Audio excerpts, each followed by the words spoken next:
Section 6.6 Representations of Orbitals. In our discussion of orbitals so far, we've emphasized their energies, but the wave function also provides information about the electron's location in space when it occupies an orbital. Let's examine the ways in which we can picture the orbitals. In doing so, we'll examine some important aspects of the electron density distributions of the orbitals. First, we'll look at the three-dimensional shape of the orbital.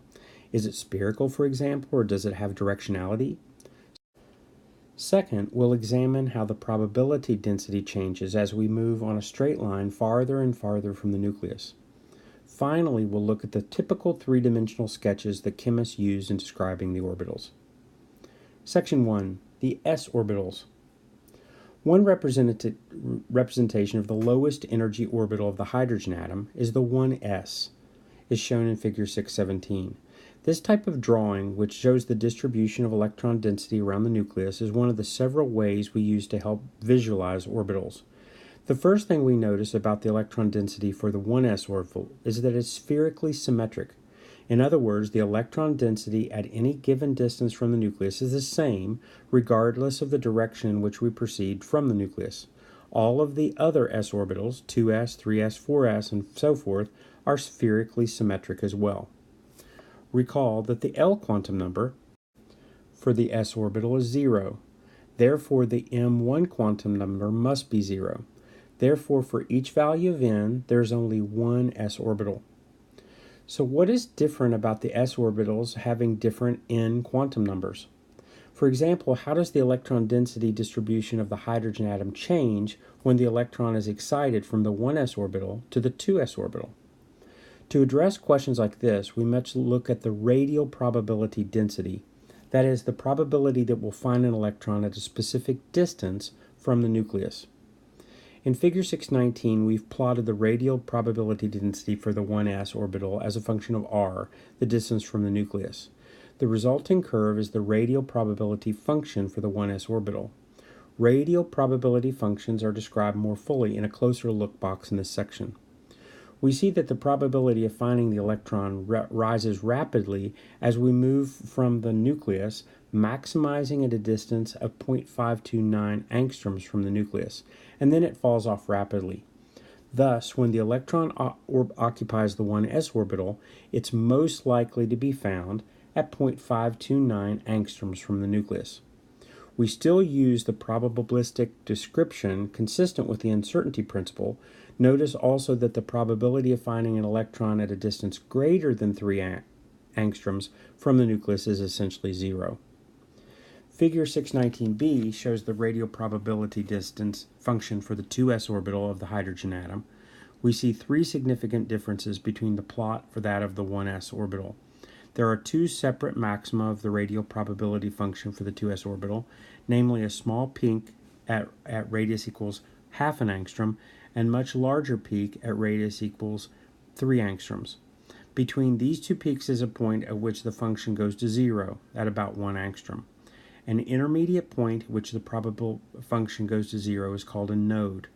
There is a 0 probability of finding the electron at a distance corresponding to a node, even though the electron might be found at a shorter or longer distance. The radial probability function for the 2s orbital is significantly broader, more spread out than for the 1s orbital.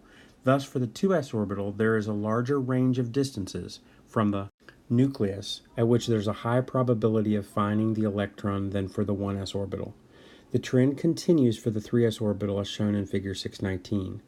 The radial probability function for the 3s orbital has 3 peaks of increasing size, with the largest peak maximizing even further from the nucleus at about 7 angstroms, at which the 2 nodes is even more spread out.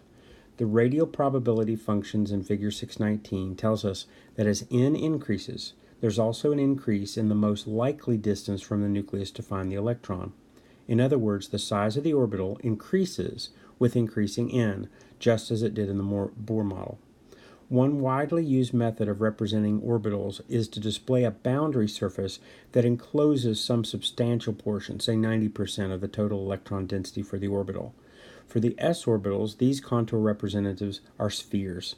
The contour representations of the 1s, 2s, and 3s orbitals are shown in Figure 620. All the orbitals have the same shape, but they differ in size.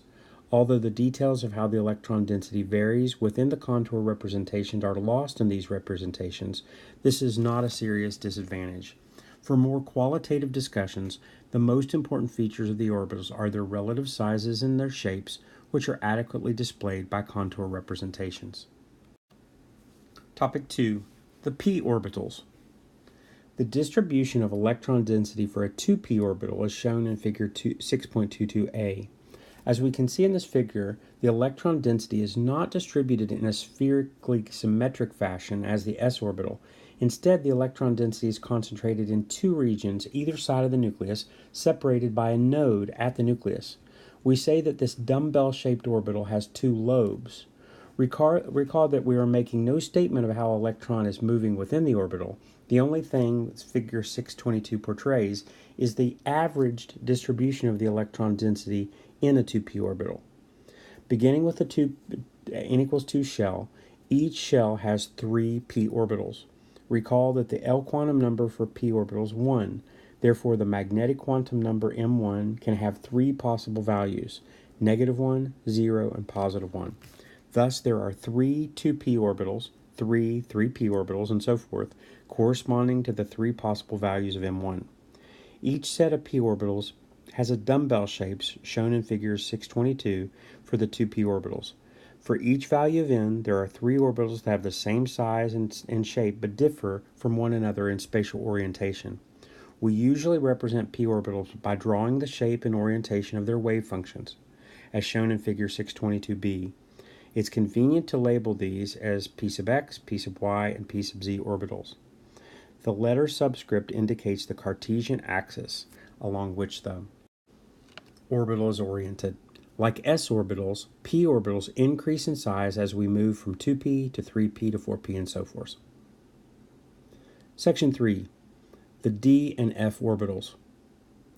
When n is greater than 3 or greater, we encounter the d orbitals, for which L equals 2.